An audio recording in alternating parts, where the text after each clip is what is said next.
Welcome to part 3 of section 3.4, and here we are going to be multiplying complex numbers. Like the previous video, this one will also be pretty short. We do need to remember that I squared is a real number and I squared equals -1 because when we multiply I times I, we will be getting I squareds. In this first quick example here, I have two complex numbers and we are multiplying them. We are not adding, not subtracting, we are multiplying. We know that because they are smushed together.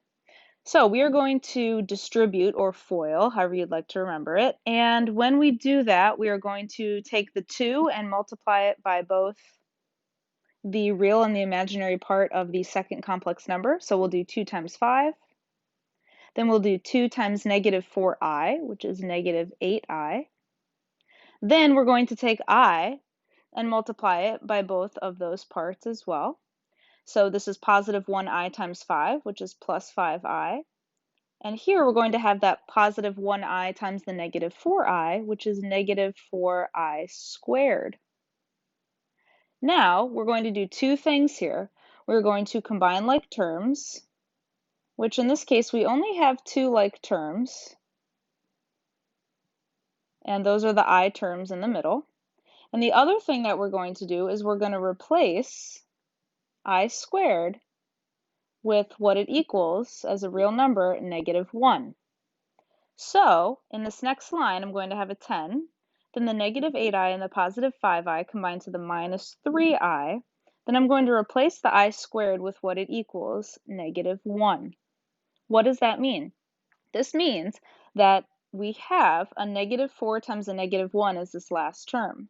This is -4 times -1. This term turns to a +4, so I'll write that in the next line. So we have 10 minus 3i, and then we have a +4. Because when we replaced I squared with what it equals, -1, we had -4 times -1. This term is really a +4. Then again, we can combine like terms. We have two constants, 10 and 4, and they're both positive. We write the constant or real term first, so 14 minus 3i is our final answer written in simplified a plus bi form because it is a complex number. Next, we're going to do a couple you-try problems just like the previous video. If you feel like you understand it, that's great. It's really not too different from regular multiplication, but again, you have to remember that I squared is -1. Here are some examples. We have 3 problems here. We're going to let v, w, and z all be complex numbers. V is still a complex number. Its real part is just a 0 in front, which we don't write. So v is just -3i. Still a complex number. It just only has an imaginary part. Go ahead and try 1, 2, and 3, and press pause, and then play the video when you're ready to check your answers. Here are the solutions. In number 1, we had v times w, so we really are just distributing the v term through, so -3i just gets distributed. Then we see that I squared is -1. That's the biggest thing you have to remember. So we end up with a +6 there. When we have it as -21i plus 6, we need to switch around the two terms, so this complex answer is written in a plus bi form.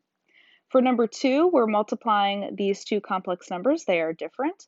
We end up with combining our like terms to get a -33i. Then we replace I squared with -1. So this becomes a +10, and then 7 and 10 combine to 17 for, again, our final answer in a plus bi form.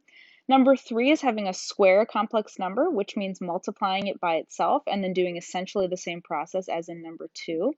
When we combine our I terms, we'll get 28i. We have a +4i squared. I squared is -1, so that term turns to -4. Then the 49 and the -4 combine to give us 45, and our final answer is 45 plus 28i.